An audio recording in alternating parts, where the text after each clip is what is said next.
tugeze ku isomo rya demarage. Demarage ikorwa gutya, kandi ubikoze ntabwo wabura perimi, ntabwo watsindwa. Mu guhaguruka ubanza kuringaniza umuriro wawe, wamara kuwuringaniza akaboko kakajya kuri amburiyaje, ugashyiramo vitensi udatitira, ikinyabiziga cyawe kikajya imbere kitazunze. Twagiye mu bikurikira. Noneho mu guhagarara, iyo ubonye isifuri yo guhagarara ivuze, ufunga amburiyaje yawe na feri,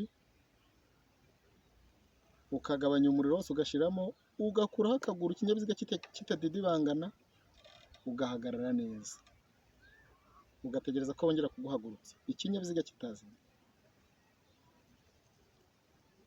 Ntabwo n'inshuro ya kabiri ugakubita ka kariro kawe gahagije, ukagura amburiyaje ikinyabiziga cyawe kigahaguruka utadidibangana mu maboko. Bagusifura ngo uhagarare, ukabanza ugafunga kwa kundi amburiyaje na feri, ukabona gukuraho akaguru kawe. Ari nabyo tugiye gukora mu kanya, mukabibona practical. Twagiye. Ingenzi ni ukubyumva mu mutwe, ukabikora ubyumva. Twagiye rero.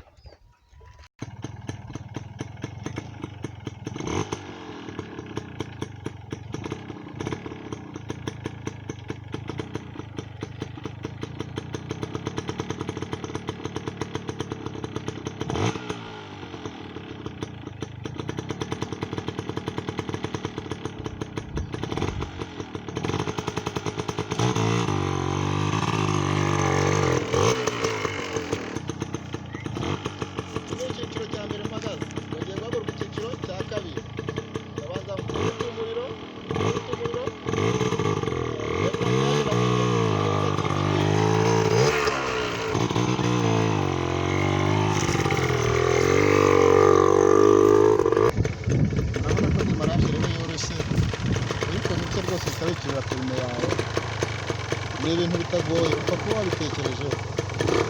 Ndibutsa yuko ukunda isomo ryacu ukora subscribe, ukajya ukurikira n'andi masomo yose tuzashyiraho. Tuzabashyiraho n'ibizamini biba byarakozwe, muzajya mugenda mubibona, kandi twiteguye gukorana nawe.